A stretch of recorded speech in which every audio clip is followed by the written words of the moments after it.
Here are 7 abandoned places around the world that will have you both awed and creeped out at the same time. Number 1. Bodie, California.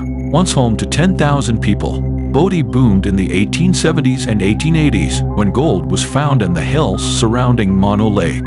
It's now a state historic park, with some parts of the town preserved in a state of arrested decay. Think tables with place settings and shops stocked with supplies. Number 2. Power plant in Belgium.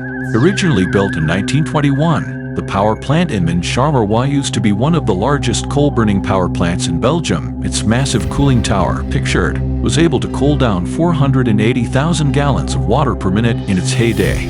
But with great power comes great pollution, and this particular plant was responsible for 10% of the total carbon dioxide emissions in the entire country.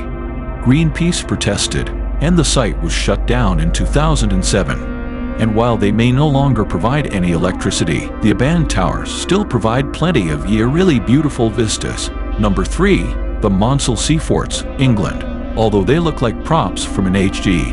Wells film adaptation, these giant metal towers in the Thames estuary were actually constructed to protect England from German air raids during WE. The forts were decommissioned in the 1950s, and the abandoned towers were used by pirate radio operators in the following decades. Today, one nearby fort is managed by Micronesian Principality of Sealand. The rest can be seen safely from a boat or, on a clear day, the shores of Shoebury East Beach. Number 4. Haludovo Palace Hotel, Croatia. Haludovo Palace Hotel is clearly not of our time, but it's hard to tell exactly where it is from. The design and modular shapes feel futuristic, but the state of decay places it firmly in the past. In reality, the hotel complex was built on the island of KRK in 1971, in a style typical of communist-era architecture. The asymmetrical concrete, the brutally modern facades, and spent a few golden decades hosting actors and world leaders visiting former Yugoslavia. When war hit in the 1990s, tourism dwindled, and the hotel hosted its last guests in 2001 before closing its doors for good.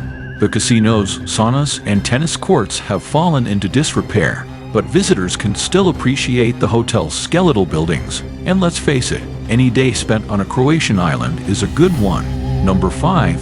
Fordlandia, Brazil. Back in the 1920s, Henry Ford had grand plans to establish a rubber plantation in the middle of the Amazon rainforest.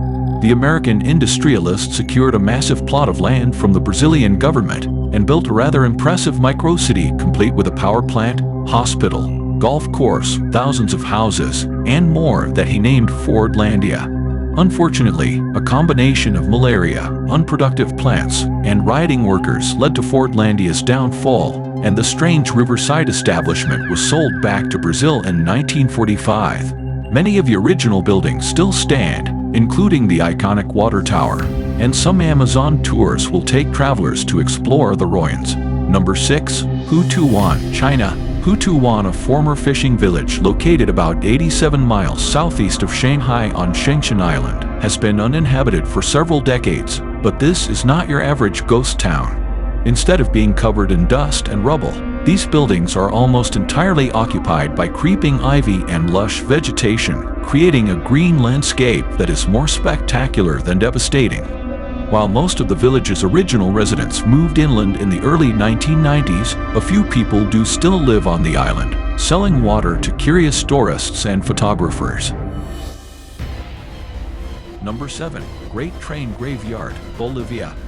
Uyuni is mainly known for its salt flats and red lakes, but the Bolivian region has another unusual tourist attraction, a cemetery of abandoned antique trains. In the early 19th century, plans were made to extend Uyuni's transportation network and build more train tracks through the city. But the project was abandoned due to technical difficulties and tensions with local indigenous people. The trains were still used to transport minerals to port cities on the Pacific. But the minerals ran out in the 1940s, the miners left town, and the equipment was left sitting out in the desert. Time and salty winds have since corroded the trains, resulting in the Great Train Graveyard you see today. Here is the end of this video. If you want the second part of this video, then comment below. See you soon.